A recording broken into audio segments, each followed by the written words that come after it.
Vamos a comenzar un ciclo de diálogos, de conversaciones sobre diferentes temas, diferentes aspectos de la teoría y la historia del arte moderno. Y esto puede resultar interesante porque de esto se ha escrito, se han realizado videos, se han realizado proyecciones de diferentes índoles, por grandes empresas, por grandes figuras de la teoría y la historia del arte, pero con un objetivo más académico, más docente. Nos parece interesante realizar revisitar el arte moderno y analizar sus cualidades y sus características principales. A fin de cuentas, en los temas relativos a la modernidad en el arte existen múltiples ideas, tendencias, concepciones que pueden incluso llegar a ser bastante dispares entre sí. Ante todo, es conveniente hablar de dos grandes conceptos que marcan la historia y que nos permiten definir en particular qué es en el momento actual eso que llamamos modernidad en el arte. ¿Qué diferencia hay entre modernidad y contemporaneidad como dos conceptos fundamentales? Al hablar de modernidad, es inevitable que tengamos en cuenta que existen tres grandes perspectivas para cualificarla. En primer lugar, está la perspectiva histórica económico-política. Se habla de modernidad desde los tiempos renacentistas, siglos XV y XVI, especialmente en la península itálica, y que luego se va a expandir por el resto de Europa. ¿Qué es lo peculiar de este proceso que se inicia en el Renacimiento, a finales del Renacimiento? El surgimiento del modo capitalista de producción. Y eso marca un cambio significativo en la estructura económico-política de la sociedad europea y que luego se va a expandir en el resto del mundo. Este modo de producción sustituía al régimen feudal e iniciaba una nueva era en el desarrollo de la humanidad. Aquí puede hablarse de la modernidad desde esta perspectiva. Hay tres sucesos que pueden ser significativos para darle sentido, para marcar esta modernidad. En primer lugar, el nacimiento de la imprenta, con lo que eso significó para poder ejecutar la edición y la divulgación de muchísimas obras de diferentes naturalezas, desde carácter religioso, de carácter teórico, de diferente índole. Otro de los grandes acontecimientos fue la llegada de Colón a América. Ese evento que ha sido tan y sigue siendo tan debatido en diferentes foros, en diferentes ambientes, en torno a que si fue el descubrimiento de América como normalmente se había acuñado. En realidad, los europeos venían a América por segunda vez, porque esta vez duplicaba el esfuerzo que habían hecho los nórdicos al desembarcar en tierra del norte de América. Pero no hay duda de que el reconocimiento de la existencia de un nuevo continente y lo más interesante, de una nueva masa humana que era desconocida para Europa, se produjo a partir de este importante suceso. Un intercambio entre culturas europeas y culturas autóctonas de la América del Sur y América Central y el Caribe. El llamado descubrimiento de América, que bien puede ser motivado como una especie de ensanchamiento de la visión de lo que era la humanidad, tiene una importancia significativa. Igualmente lo tiene en el terreno del arte la creación renacentista y la fundación de determinados métodos, determinados enfoques que fueron válidos durante muchos siglos y que se fundaron en la utilización de los métodos o las ideas matemáticas, especialmente geométricas, que se desarrollaron en la antigüedad, trasladadas al terreno de la composición del cuadro, la composición del dibujo y también en buena medida de la escultura, de la obra tridimensional. Este proceso vertiginoso de creación que se funda en los criterios de la llamada perspectiva del equilibrio compositivo correspondiente de la relación entre la figura y el fondo, que fueron los tres grandes baluartes de esta metodología renacentista, encontraron su nivel de desarrollo supremo con la trilogía de Rafael, Miguel Ángel y Leonardo da Vinci. Desde el punto de vista o desde la perspectiva de lo que llamamos el discurso político, tenemos que desplazar el inicio de la modernidad. Discurso político quiere decir la formulación teórica de qué significaba esta nueva época, de cómo valorar las cualidades y características de esta nueva época. El inicio de lo que se denominó la razón moderna, que tiene como padre la figura de Renato Descartes, el gran maestro del racionalismo francés, del racionalismo europeo, quien con su obra formuló toda una serie de bases fundamentales para crear este discurso en el orden filosófico y político.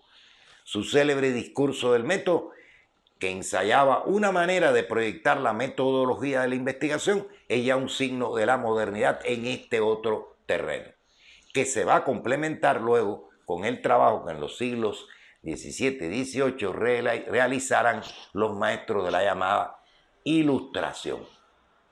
Ilustración que se desarrolló en Alemania, en Inglaterra y en Francia, pero que tuvo su eje principal en la Ilustración francesa con la publicación de la célebre Enciclopedia y la tentativa de los maestros del iluminismo, los maestros de la Ilustración, de divulgar las luces, de divulgar el conocimiento. De hecho, a realizar lo que pudo ser considerado como la primera gran alfabetización europea. Eso no respondía simplemente a criterios personales o de grupos, de pensadores, etc.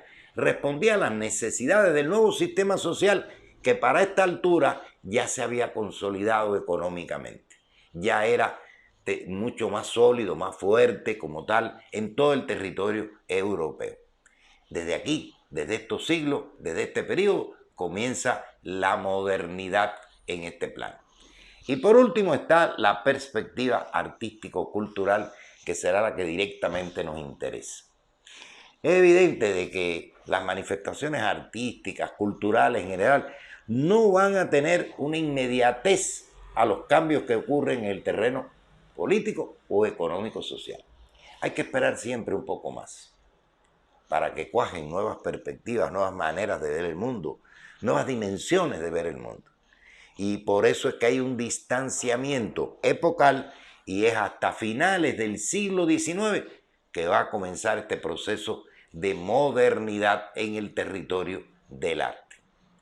La mayor parte de los autores coinciden de que ese punto de partida está cuando el arte comienza a mostrarnos las cualidades de la vida moderna, en los parques, en las avenidas, en los grandes bulevares, en los grandes casinos de juego y de divertimento, etcétera, etcétera. La ciudad, que ha dejado atrás el centro de la atención en el campo, en la vida bucólica, en la vida campestre, y que nos traslada a otro ámbito completamente distinto, con instalaciones industriales, pesqueras, con grandes derroches de iluminación. Y por eso, ¿no?, casualmente aparece otra manera de vislumbrar el mundo. A veces no nos percatamos de que estos cambios son insignificantes, pero van cuajando en grandes rupturas. En este momento de finales del siglo XIX, con la ayuda igualmente de la fotografía que comienza a desarrollarse, vemos el mundo con otro color y otra luz. Luz, color. Los dos elementos que van a definir, a cualificar el nacimiento de este movimiento que se le denominó impresionismo y que va a ser el inicio de la actividad propiamente dicha moderna en el territorio artístico-cultural. Este desplazamiento no es nada raro, siempre ha ocurrido que los productos artísticos culturales se desplacen un poco, se detengan un poco más atrás respecto a los cambios que ocurren en el ámbito económico o político. La historia de todos los procesos que ha tenido lugar en la humanidad en diferentes regiones, diferentes continentes, nos señala esta relativa independencia que existe entre los factores de un género, por ejemplo económico-político, y del género artístico cultural. Ahí comienza la modernidad. Bueno, ¿y cómo cualificar o cómo caracterizar a la modernidad en el arte? Hay varios aspectos que son interesantes subrayar. En primer lugar, el rechazo de las formas tradicionales del arte precedente. Estas formulaciones renacentistas a las que nos habíamos referido anteriormente. Hay que pensar de que estas formulaciones estuvieron duraderas durante los siglos XV, XVI, XVII, XVIII, XIX y solo a final de este periodo algunos autores importantes, algunos creadores, algunos artistas significativos comienzan a cuestionarse y a rechazar estas estructuras de pensamiento y de creación que habían sido formuladas dentro del Renacimiento. ¿Por qué tenemos que obedecer siempre a la perspectiva tradicional? ¿Por qué tenemos que realizar un equilibrio de la composición pictórica o escultórica?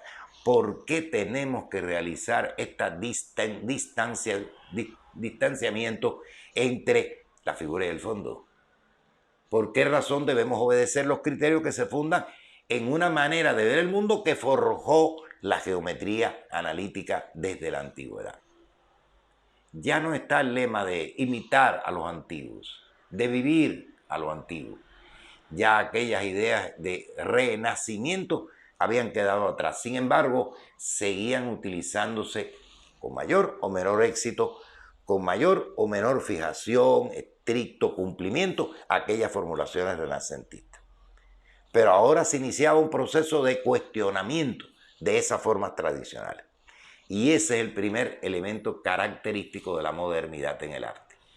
Cuando a finales del siglo XIX, primero los maestros del realismo cambien de temática correspondiente, aunque mantengan algunas formas tradicionales de la creación, sobre todo pictórica, y luego cuando los maestros del impresionismo cuestionen esas formulaciones tradicionales, están creando la modernidad en el arte. Primera condicional, primera característica de esta modernidad. Segunda, se mantuvo el privilegio de la pureza del medio o manifestación.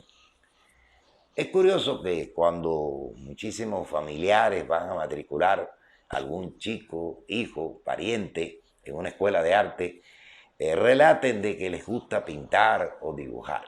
Es muy buen pintor, es muy buen escultor, es muy buen dibujante. Todavía queda en las mentalidades de las personas asociar a la habilidad creadora con el pincel, con el lápiz, con el bolígrafo, con algún tipo de instrumento, pues dibujar, pintar o esculpir correspondientemente. Y lo asociamos a las tres manifestaciones tradicionales: pintura, escultura, dibujo, a la que luego se va a sumar como medio de manifestación la fotografía. Y el que era pintor, y el que era escultor, y el que era fotógrafo, independientemente que hiciesen, como ocurre en algunas de estas personalidades, alguna que otra incursión experimental al campo de la otra manifestación del otro medio. Pero en líneas generales se privilegió la pureza correspondiente.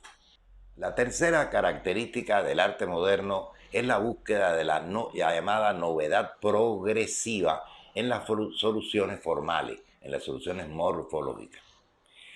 Cada uno de los movimientos que van a ir apareciendo en este periodo de la modernidad propone una nueva solución en el orden formal y se considera siempre como progresiva respecto a la anterior.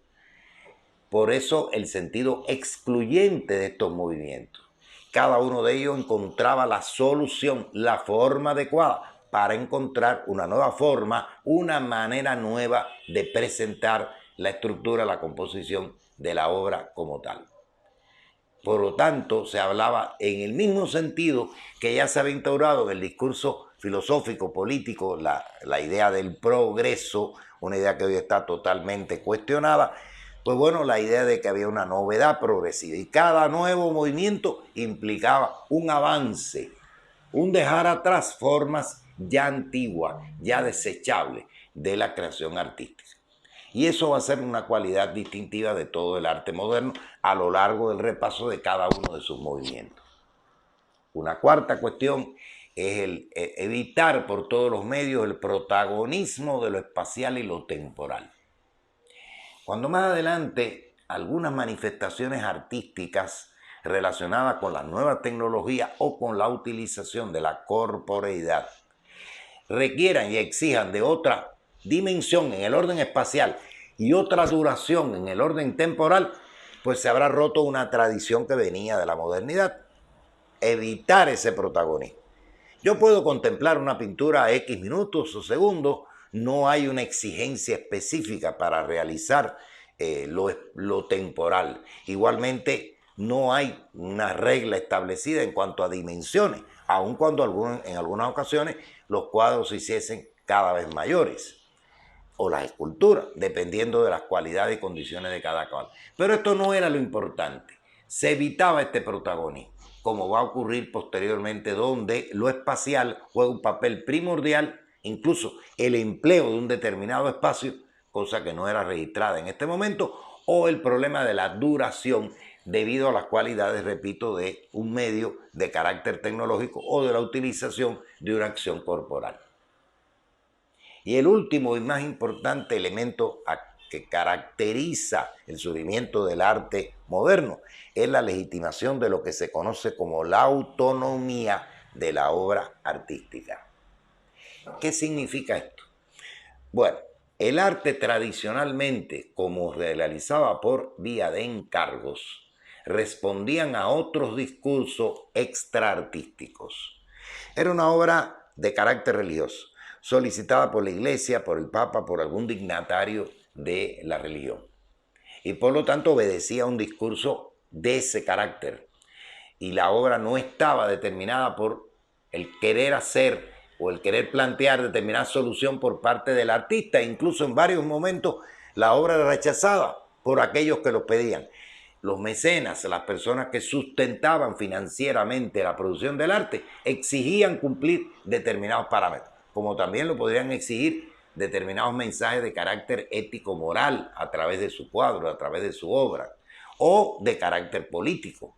Escenas de la corte, escenas del desenvolvimiento de una monarquía determinada en la vieja Europa, estaban indicando de que obedecían a un discurso que no estaba dentro del territorio del arte. Por lo tanto, el arte era preautónomo, no tenía autonomía. Y ahora se está fundando con la modernidad algo que fue importantísimo. El artista hacía su obra, proyectaba su obra y la realizaba de acuerdo a sus propios parámetros, sus propios intereses, sus propios gustos. El tema no estaba dictado por un discurso exterior al arte, sino nacía del propio arte. Las soluciones formales que iba a encontrar no obedecían a los pedidos o a la insistencia de tal o más cual mecena o individuo exterior al arte. La obra se constituía de acuerdo a los parámetros que estimaba conveniente el propio artista. Y ese es el sentido de la autonomía. Y a su vez se va a repercutir en el asunto del mercado. Normalmente las obras previas a este proceso histórico de la modernidad eran obras realizadas por encargo. Por lo tanto, estaban adquiridas de antemano porque era un pedido especial que se le hacía a un pintor, a un escultor, etcétera, etcétera. Ahora la obra de arte debía de realizarse en el mercado con total libertad o no realizarse, lo cual constituyó una ventaja muy grande porque liberó al artista de estas ataduras que podía tener, pero al mismo tiempo le creó un serio problema. Se enfrentaba a un mercado que podía o no realizar su obra y su obra resultar nunca comprada, nunca adquirida, mantenida ahí en su taller sin que tuviera una efectiva realización de carácter financiero, comercial, etcétera, etcétera. Este importante elemento de la autonomía es otra de las cualidades que tiene el arte moderno. ¿Qué va a caracterizar este proceso que va a tener una longitud más o menos amplia a lo largo del tiempo? Primero en Europa y que luego se expandirá a América y al resto del mundo. Una dialéctica de confrontación entre, por una parte, la ideología artística hegemónica, que está representada por la institución arte, aquellos parámetros, aquellas formulaciones, aquella ideología que había quedado establecida desde los tiempos del Renacimiento y se mantenía con sus variaciones, sus rupturas momentáneas a lo largo de muchos siglos. Esa era la legitimada. Y esto significa que era la admitida en los salones, en las exposiciones, en los grandes concursos, incluso desde el punto de vista del mercado, aquella que era aceptada por la mayoría de los interesados en el arte. Frente a eso se levantaba la ideología alternativa, la concepción alternativa, representada por los movimientos modernos, que tuvieron que efectivamente enfrentarse a la crítica, a la concepción establecida, y fue un enfrentamiento que se dice en breves palabras. Sin embargo, tuvo un significado muy fuerte, sobre todo para los propios artistas. Había que tener valentía, había que tener suficiente energía vital para poder enfrentarse a esas concepciones legitimadas y establecidas, reconocidas no solo por la crítica, no solo por la teoría, sino también por la prensa especializada, por las instituciones establecidas, etc. Y correr el riesgo de que la obra fuera censurada, fuera suprimida, no fuera tomada en consideración de los eventos que se realizaban artísticamente y fueran menospreciados, sobre todo creándole una gran campaña contraria y siempre revistiéndolo de etiquetas bastante feas, adversas, porque evidentemente no respondían a los criterios que estaban establecidos con respecto al arte. Esto implicaba precisamente que algunas voces de las que se levantaron pudieran ser caracterizadas y fueron caracterizadas como vanguardia. La palabra procede del vocabulario bélico y de alguna manera debe ser o debería ser utilizada de forma un poco selectiva. Algunos de los movimientos de la modernidad efectivamente se constituyeron en agrupaciones que tenían claramente definidos sus discursos artísticos, sus lenguajes, o incluso utilizaron hasta el silencio artístico como forma de rebelión contra lo establecido. Y estos grupos tenían mayor coherencia, lograron incluso expresar sus puntos de vista, a veces establecer sus propias comunidades. En tal caso puede utilizarse el vocablo de vanguardia. ¿Qué significa eso? El pelotón que va adelante, que se arriesga a romper los muros del enemigo, ataca las trincheras del enemigo y se arriesga a perecer en la lucha o a tener un éxito en el enfrentamiento que se propongan realizar. De uno u otro modo, estas acciones que podían estar basadas en el tipo de poética, en el tipo de práctica artística, el lenguaje que incluyeran, pues permite distinguir estas vanguardias. Más que un vocablo para caracterizar a todo el periodo, serían a determinados momentos específicos en que efectivamente tuvieron estas características. En realidad hubo una enorme diversidad en lo ideológico y en lo formal, que se manifiesta en diversas vanguardias y grupos de diferente índole, y en un discurso histórico que cada uno iba relatando, servía de relato básico de la proyección que estaban realizando en ese momento cada una de sus propuestas, de sus proyecciones correspondientes. Y eso determinaba también una petición al público, un mensaje al público para realizar una determinada recepción, emplear determinada hermenéutica de recepción a la hora de interpretar los nuevos lenguajes correspondientes. La contradicción que cada una de estos nuevos lenguajes se verificaba bajo el manto, las consideraciones, el marco de radicales transformaciones que podían tener determinados presupuestos teóricos o no. En algunos casos, estos pronunciamientos fueron redactados por escrito, enunciados y publicados como una especie de arenga o de consideración o de alarma de la aparición de estos movimientos. Estos textos escritos en que estaban las construcciones básicas del movimiento en cuestión se les conoció con el nombre de manifiesto. Nunca antes de la modernidad habían aparecido semejante tipo de documentaciones elaboradas por los artistas o en colaboración con otros artistas de diferentes denominaciones, poetas, literatos, teóricos, etc. normalmente los movimientos que señalamos en la historia del arte anterior. Formulan determinadas tesis, determinados principios, determinadas propuestas, pero quedaron elaboradas posteriormente a la hora de recoger la historia del arte.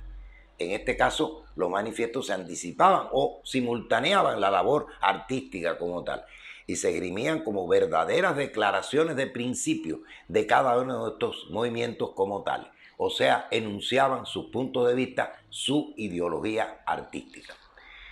Las vanguardias históricas demostraron que podían actuar y actuaron a través de una realidad tangible de nuevas formas visuales, de nuevos lenguajes visuales. Constituyó, por lo tanto, en los dos planos, tanto en el plano de la poética como en el plano de la estética, una formulación nueva en cada uno de los casos. Igualmente, desarrollaron un marco teórico legitimador de objetos y lenguaje. Se preocuparon por eso. En algunos casos, algunos movimientos de avanzada vanguardia como tal, pues no tuvieron una redacción específica por parte de los artistas, pero acudieron a determinadas figuras que de uno u otro modo pudieron elaborar este marco teórico correspondiente. Y también, importante, fue la especial naturaleza que tuvo la praxis artística. En primer lugar, como una proyección nueva del ser humano, a través de colectivos que crearon con más o menos coherencia en determinados sitios. Hay algunos que se adelantaron a crear verdaderas comunidades artísticas durante un tiempo determinado, con mayor o menor éxito, y cada una de las cuales implicaba una ruptura también con la tradición anterior.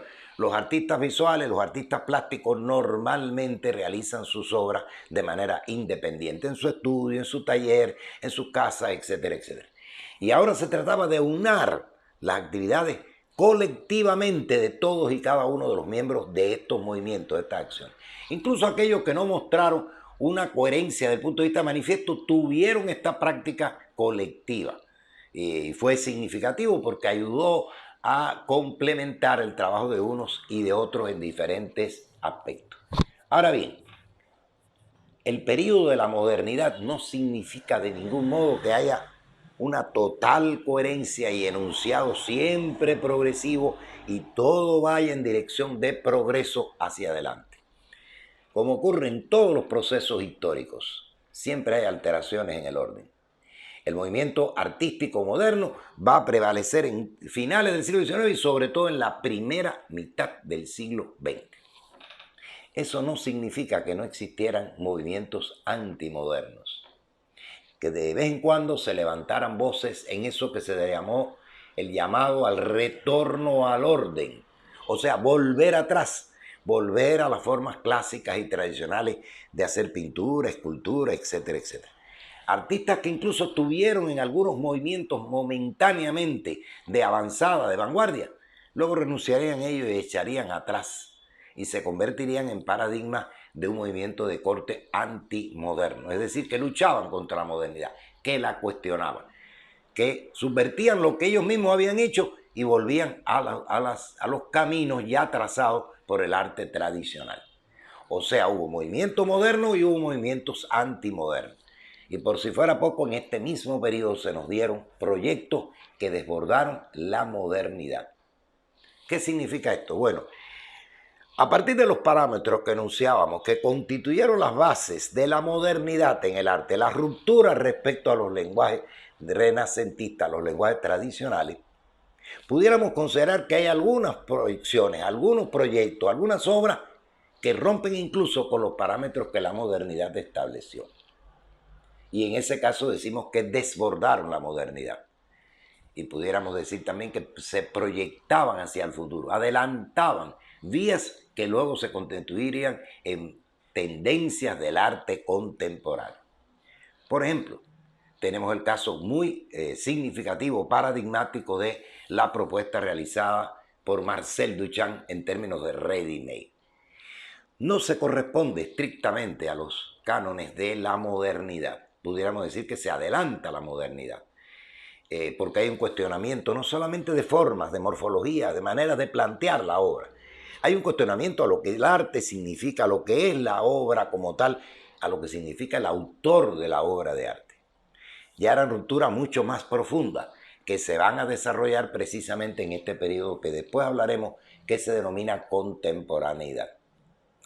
¿Quién puede dudar de que las acciones experimentales que desarrollaron con todo éxito, tanto los dadaístas berlineses como los constructivistas rusos en el terreno del uso de la fotografía o de cualquier tipo de imagen para realizar los montajes o fotomontajes, no quedaban dentro del marco de la modernidad, desbordaban la modernidad?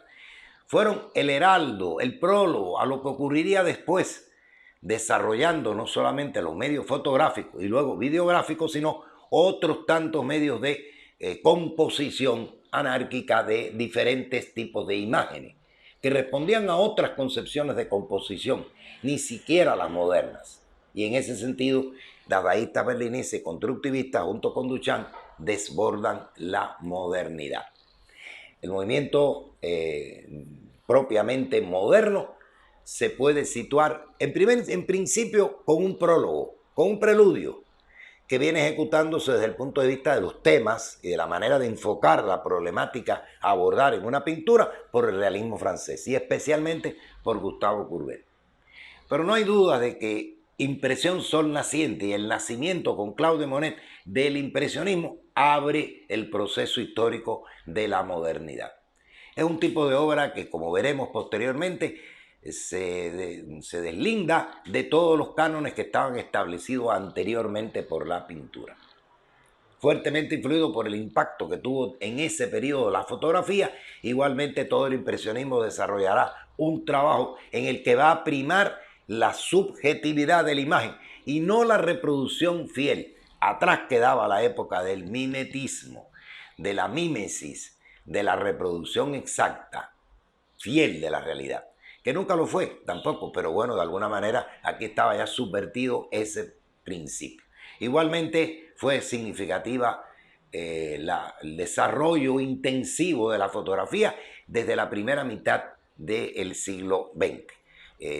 Alfred Stieglitz con su obra fotográfica y otros grandes fotógrafos de la época dejaron en pie la posibilidad y luego la aceptación de que la fotografía se convirtiera en un nuevo medio, en una nueva manifestación que hoy es ampliamente reconocida dentro del arte contemporáneo como tal.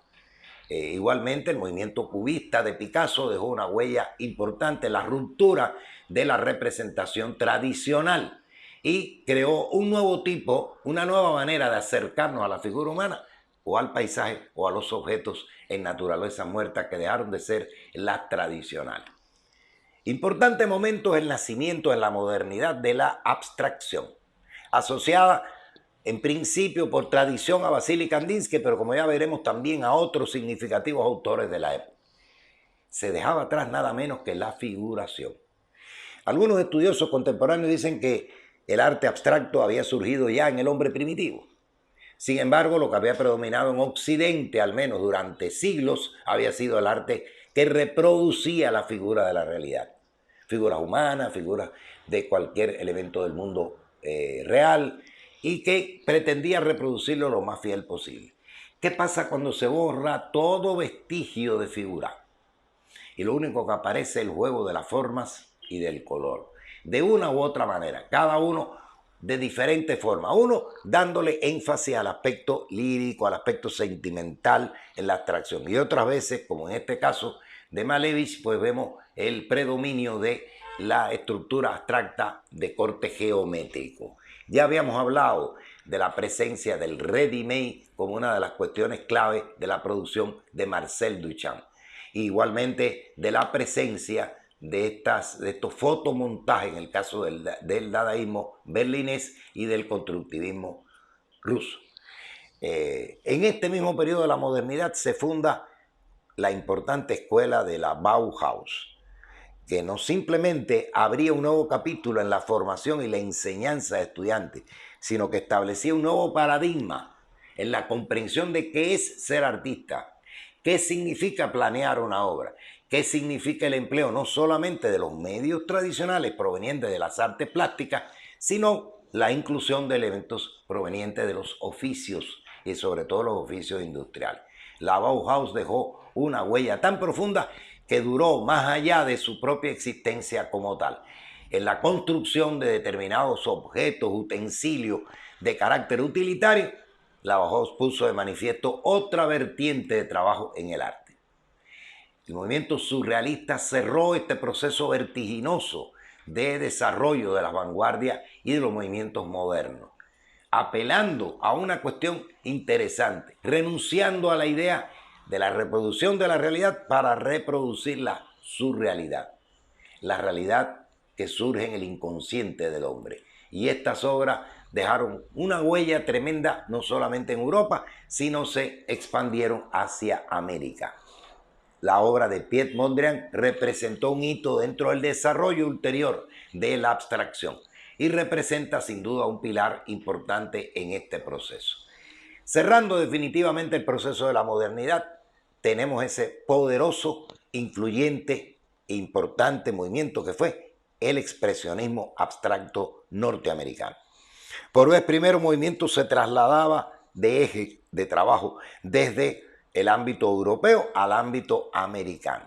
En Norteamérica, un conjunto de jóvenes que estaban muy estimulados por la presencia de las grandes figuras del surrealismo y de otras vertientes del arte moderno europeo, comienzan a experimentar, a buscar nuevas formas de expresión. Y de diferentes maneras y con diferentes medios, dejando su estilo peculiar, que algunos llamaron estilo de firma, crearon obras que fueron sumamente importantes. Tal caso de Jackson Pollock con su célebre utilización de la técnica del dripping, del goteo, que es otro aporte nuevo a la formación de la pintura y al desarrollo de la pintura hasta nuestros días.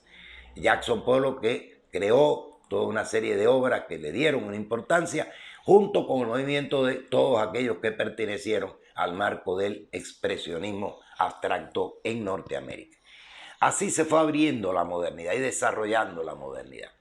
Ya vimos los aspectos esenciales que marcan las cualidades o características distintivas de este poderoso y vertiginoso proceso de cambio que tiene lugar desde finales del siglo XIX hasta mediados del siglo XX. ¿Qué pasó? Siguió desarrollando este movimiento de diferentes maneras. Algunos autores han considerado que pueden distinguirse lo que se llamó neovanguardia o posvanguardia, como una especie de último eco, de última continuidad, que quedó un poco interrumpida por la presencia de la guerra y los desastres que siguieron a la Segunda Guerra Mundial. Pero después comenzaron a aparecer propuestas que se iban más allá de los cánones, de los protocolos, de las estructuras formales ideológicas de la modernidad. Aparecía una nueva etapa que muchos autores han denominado contemporaneidad en el arte. Y a esa le daremos espacio en otra nueva intervención.